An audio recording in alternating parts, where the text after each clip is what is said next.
Bonjour tout le monde, une émission un peu particulière. Mobility TV va tout simplement s'arrêter sur Equipauto à Lyon à la rencontre de la grande nouveauté, le village du pneu. C'est la première fois en 50 ans d'existence pratiquement, ça fera 50 ans en 2025, Equipauto a son village du pneu.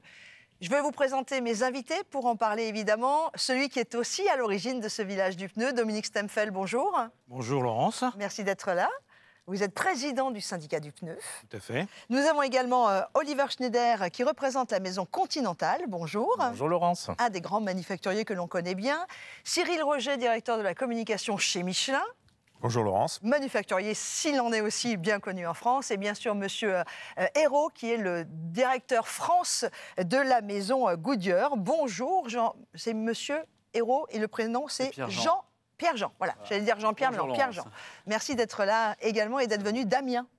Exactement. Pour nous rejoindre. Merci à vous. Alors voilà, on va parler pneus, on va parler manufacture, on va parler de ce village du pneu. Dominique Stemfel, vous qui êtes président du syndicat du pneu, qu'est-ce qui vous est passé par la tête pour avoir cette sublime idée de créer un village du pneu, enfin sur Equipauto? Alors j'ai l'habitude de dire ces derniers temps que le pneumatique vit une époque formidable. Pour deux raisons. La première, c'est que l'électrification à marche forcée du parc automobile change la donne de l'après-vente, puisque ce sont des véhicules sur lesquels il y a moins de maintenance, il y a moins d'opérations. Et le pneumatique, qui est aujourd'hui la deuxième raison, la deuxième opération effectuée sur les véhicules, va devenir l'élément majeur de l'après-vente automobile. Donc un certain nombre d'acteurs qui s'intéressaient peu aux pneumatiques, pour de bonnes ou de mauvaises raisons, s'y intéressent aujourd'hui. Et puis la deuxième chose qui est absolument enthousiasmante également, c'est que le pneumatique s'engage vers une démarche éco-responsable, puisque tous les manufacturiers, en tout cas ceux qui sont autour de la table, se sont mis pour objectif de sortir des pneumatiques sans faire appel à des matières premières non renouvelables à l'horizon 2050. Et ça, je trouve que c'est enthousiasmant, c'est bon pour les automobilistes et c'est bon pour la planète. Alors, on verra évidemment avec vous, dans quelques instants, si vous le voulez bien aussi, la très belle idée que vous avez eue. C'est une très belle exposition sur l'histoire du pneu. Vous et moi, que nous soyons professionnels ou non du monde de l'automobile, en règle générale, nous avons une voiture. Et si nous avons une voiture, nous avons 4 pneus. Et évidemment, c'est un des organes essentiels de sécurité, mais aussi de pouvoir librement rouler. Je voudrais faire un petit tour d'horizon avec vous, chacun d'entre vous, et merci une fois de plus d'être là. Oliver, oui c'est ça, Oliver, je vais y arriver, Schneider, Continental. On positionne la maison Continental, le nom on le connaît bien, combien d'employés? Racontez-moi un peu. Alors effectivement, Conti aujourd'hui on est surtout connu pour la partie pneumatique, mais il faut savoir on est un équipementier automobile, c'est-à-dire on est à peu près 200 000 collaborateurs à travers le monde, chiffre d'affaires 41 milliards, et pneumatique c'est à peu près un tiers de ça, d'accord? Donc on va du pneumatique jusqu'au système électronique embarqué, les tableaux de bord, les systèmes de freinage, des durites, enfin tout genre de produits, quasiment tout sauf la carrosserie. Donc effectivement. Bon là, on est évidemment sur le village du pneu. Sur le pneumatique. Pour vous, c'était évident de participer à ce village du pneu pour Equipauto? Absolument, oui. C'est une formidable idée déjà de nous regrouper ensemble pour avoir l'intérêt aussi après des différentes personnes qui vont venir nous visiter, de nous retrouver tous au même endroit et de pouvoir justement être aux côtés du syndicat pour présenter les dernières innovations et voilà les belles choses qui nous attendent à l'avenir aussi. Pierre-Jean Hérault, monsieur le directeur France de Goodyear, là aussi grande maison connue en France aussi. Vous êtes à Amiens, plusieurs usines un peu partout. Combien de collaborateurs Goodyear aujourd'hui? Alors Goodyear, c'est d'abord, je tiens à signaler, c'est les 125 ans de Goodyear cette année. Donc on fête l'anniversaire. Bravo, bon anniversaire. Donc une grande maison avec régulièrement des innovations. Et Goodyear, c'est dans le monde 72 000 personnes qui a pour activité principale le pneumatique. Donc des activités qui sont réparties partout dans le monde, donc les Amériques, l'Asie et l'Europe. Et monsieur Michelin, évidemment, alors là, j'ai pas dit le bonhomme Michelin, pardon, excusez-moi, Cyril Roger, directeur de la communication, là aussi une histoire de France incroyable. Oui, puisque d'abord, c'est une des grandes multinationales installées en province, puisqu'on est installé à Clermont-Ferrand. Et puis, effectivement, donc c'est une très grande multinationale, très connue pour le pneu. On est 130 000 personnes. Moi, j'ai le petit livre rouge aussi. Voilà, c'est ça. C'est qu'on est connu pour le pneu, mais aussi pour le guide rouge, même si quelquefois les gens ne font pas forcément l'association entre les deux. Mais c'est effectivement la même compagnie.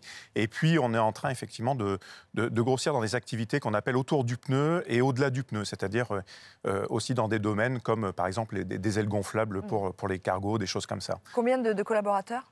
Alors 132 000 personnes dans le monde et à peu près 17 000 en France aujourd'hui. Ouais. Dominique Stamfel, je reviens vers vous pour parler de cette histoire du pneu, puisque sur ce village, en l'occurrence, on va pouvoir, et on va en parler dans quelques minutes, découvrir nombre d'innovations que ces manufacturiers présents, en tout cas avec nous sur Mobility TV, vont nous annoncer, vont nous présenter. Certaines pas encore à la vente, mais on fera partie des scoops. Mais vous avez aussi tenu, à travers ce village du pneu, de remettre l'église au centre du village et de parler de cette histoire de 130 ans. Alors le pneu a effectivement une longue histoire. Le pneu moderne, en fait, il n'a pas été inventé comme ça. C'est la suite d'innovations qui se sont graduellement effectuées au fur et à mesure du temps. On part de 1888, l'invention du pneu par John Boyd Dunlop. Et puis après, chaque manufacturier, chaque grand manufacturier en particulier, a apporté sa contribution à l'évolution du pneumatique.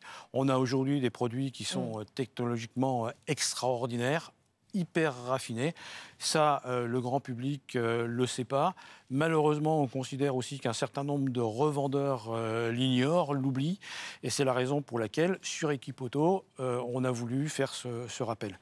Et l'histoire du pneu, elle ne s'arrête pas aujourd'hui. Donc, on a décidé de poursuivre cette exposition en présentant soit des pneus de toute dernière génération, donc de plus en plus éco-responsables, pour aller jusqu'à des pneumatiques du futur. Donc, des pneus qu'on verra sur la voiture de Monsieur Tout-le-Monde en 2030, 2040, 2050. Ça représente quoi l'économie du pneu en France aujourd'hui en termes de chiffre d'affaires, du nombre, en France essentiellement dans un premier temps? On peut parler aussi de l'Europe et du monde après. Alors globalement sur la France, c'est 5 milliards de chiffre d'affaires et c'est 42 millions de pneus distribués chaque année. Chaque année sur le marché. 42 millions de pneus. Effectivement, c'est une filière qui se remet beaucoup en question en termes de décarbonation, d'environnement.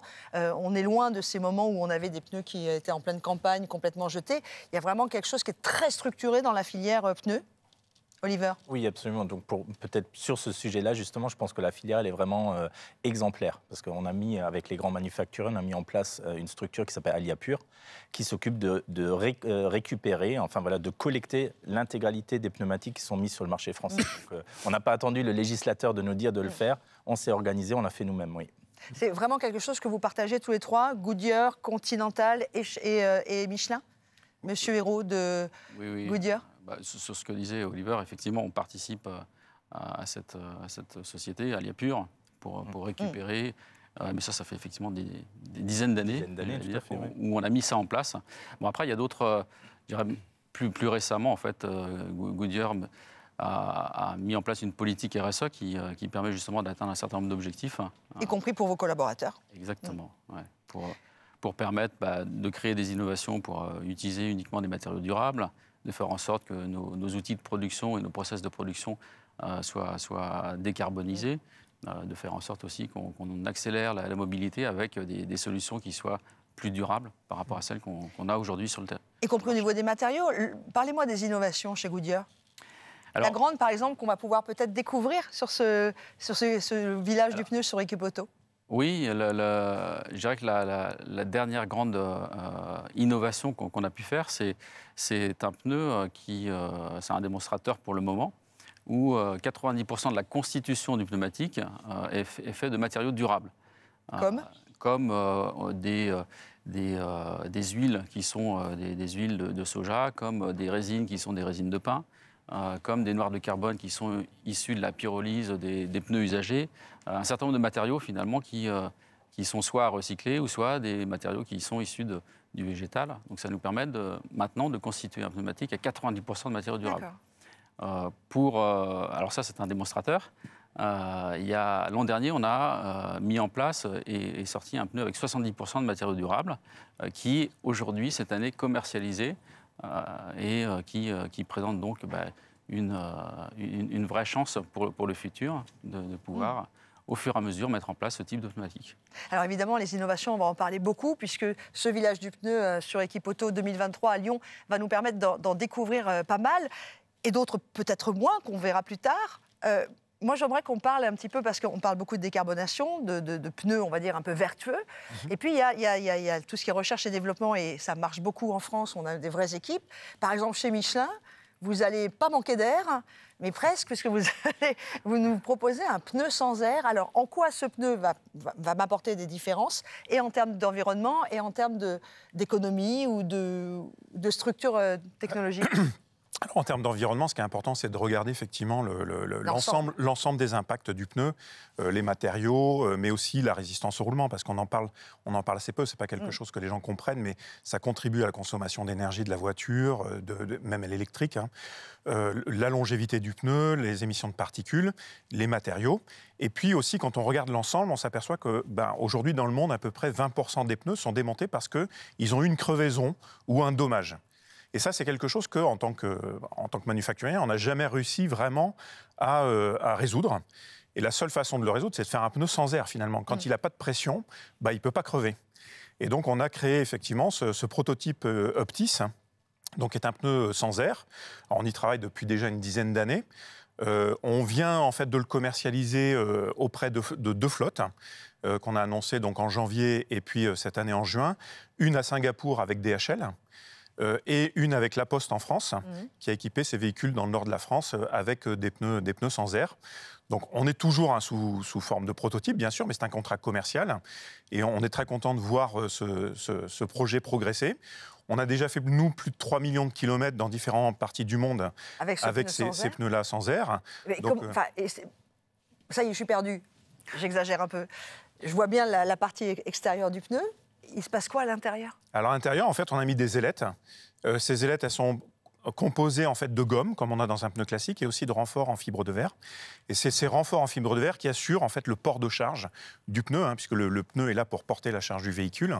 Et c'est cette fibre de verre avec ces rayons qui va porter la charge du véhicule et assurer aussi une performance du pneu qu'on attend d'un pneu moderne, parce que ça, c'était un peu le problème qu'on avait avec une ancienne génération qu'on appelait la Twill, qu'on commercialise aujourd'hui sur des engins de chantier ou des tondeuses agricoles, des choses comme ça, mais qui n'avaient pas les performances qu'on pouvait attendre d'un pneu sans air aujourd'hui, d'un pneu moderne. Et en termes d'usure, du coup, ce pneu sans air va nous faire gagner aussi? Alors, il va nous faire gagner. On est en train de, justement, et c'est pour ça aussi qu'on fait ces ventes, on va dire, avec des flottes, c'est que ça nous permet de mesurer finalement la performance par rapport à un pneu standard. Et ça va peut-être confirmer, on espère, les chiffres que nous, on a vus en interne, qui nous laissent espérer qu'on aura une performance meilleure qu'un pneu classique, avec la même sculpture et les mêmes matériaux. Quel chiffre? On ne veut pas donner de chiffres pour l'instant, mais ce sera très nettement. Ouais. Alors, on a vu évidemment certaines innovations chez Michelin, tout du moins ce pneu sans air. Monsieur Hérault de chez Goodyear, vous m'avez parlé aussi de votre innovation.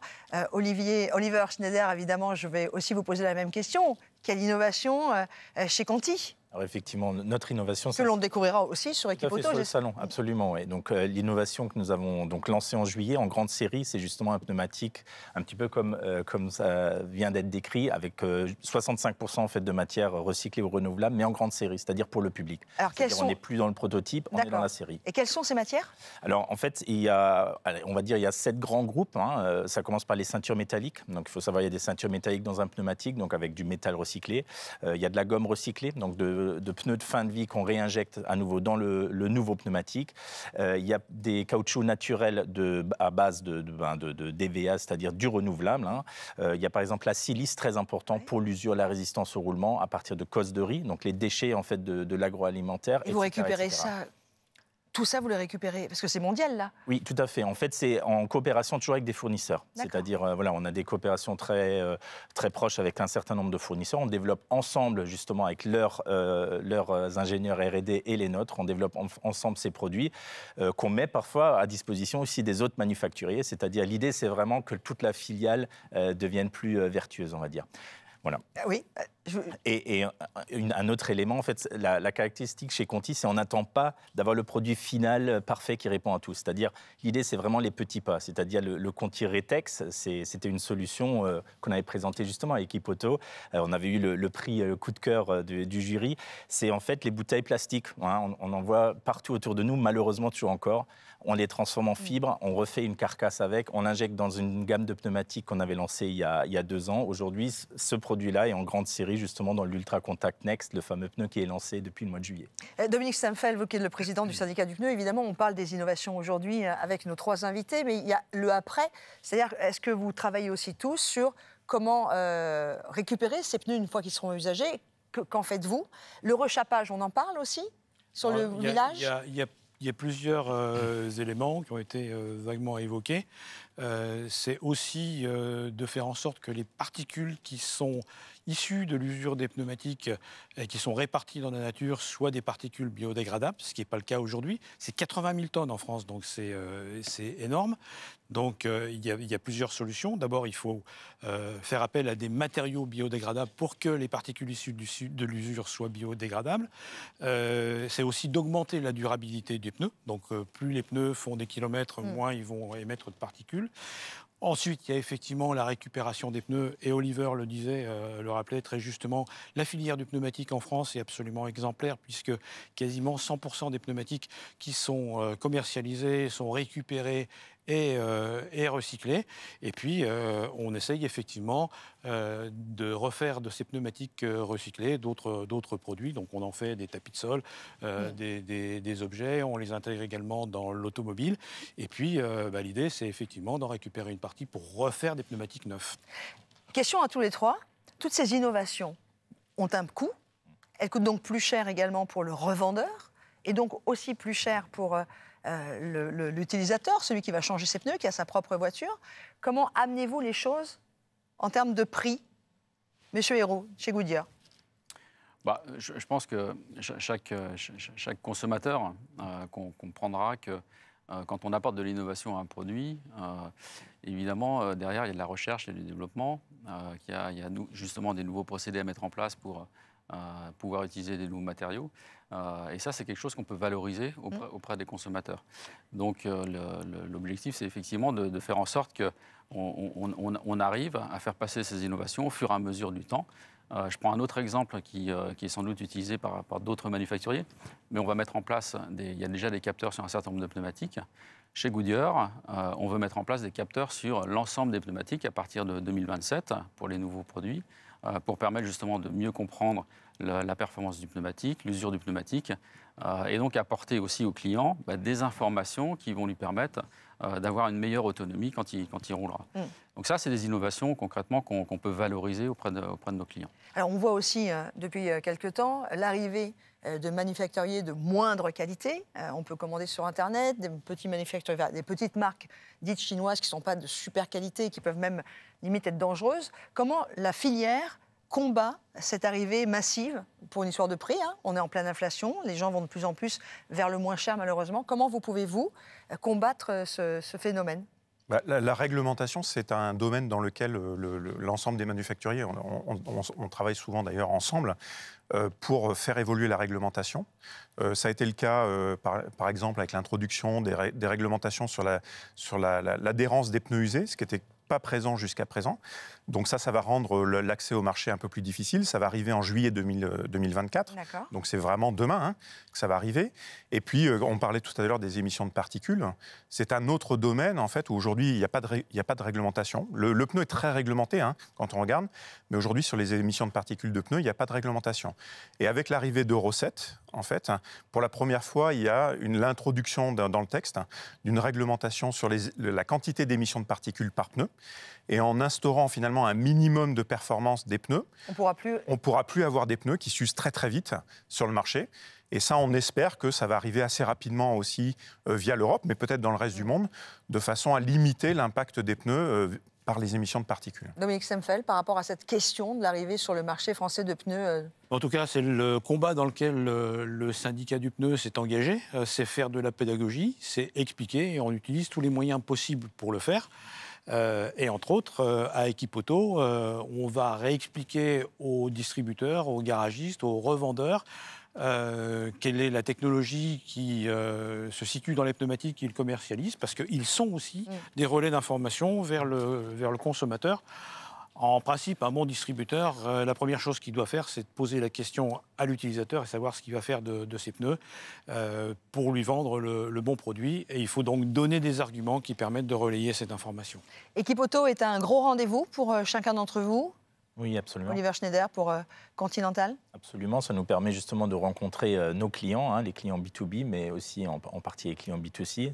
Ça permet également de se retrouver, d'échanger par rapport aux différentes technologies, justement. Là, l'histoire du pneumatique, donc ça va être intéressant de pouvoir se replonger un petit peu dans l'histoire du pneumatique. Et en termes du chiffre d'affaires, est-ce que l'Equipauto est vraiment un rendez-vous commercial pour vous important? Non, sans langue de bois. C'est plutôt représentatif. D'accord. Oui, c'est plutôt représentatif. À Equipauto, il y a quand même une correspondance de calendrier qui est intéressante, puisqu'en fait, Equipauto, c'est juste avant le redémarrage de la loi montagne. C'est une piqûre de rappel que les manufacturiers ne vont pas manquer d'utiliser. Allez, une petite dernière question rapidement, et elle va être pour vous, Monsieur Hérault, président de Goodyear. C'est quoi ce pneu qui va sur la Lune? C'est quoi ce pneu qui va sur la Lune? Il n'y a pas un pneu pour une machine lunaire chez vous? Si, il y a. Oui. Alors déjà, ça fait, je crois que le premier pneu qui a vraiment, on dit, c'est pas atterrir sur la Lune, c'est allunir. Allunir, c'est ça. C'est un pneu Goodyear. Évidemment, ça sert pour pouvoir avoir de la mobilité sur la Lune avec certains engins. Donc effectivement, on était les premiers il y a déjà de nombreuses années. Et puis effectivement, on est toujours prêt à fournir ce type de produits, même si c'est des produits un petit peu atypiques et puis uniques. C'est toujours aussi une part de plaisir de pouvoir innover sur des produits comme ça, quoi. En tout cas, je voulais vous remercier tous les trois et tous les quatre, évidemment, pour plusieurs raisons, y compris pour être ces manufacturiers du pneu. Un rendez-vous très, très important, le pneu, surtout sur Equipauto, pour notre village du pneu. Merci beaucoup à Cyril Roger, directeur de la communication de la Grande Maison Michelin. Merci beaucoup à Oliver Schneider, qui est le DG Division Commerce de la Grande Maison Continental. Et merci aussi à Pierre-Jean Hérault, président de la Grande Maison Goodyear. Merci Dominique Stemfeld du syndicat du pneu. À très vite sur Equipauto. Sur Equipauto. Allez, rendez-vous sur le village à partir de jeudi 28 et jusqu'au 30 septembre prochain.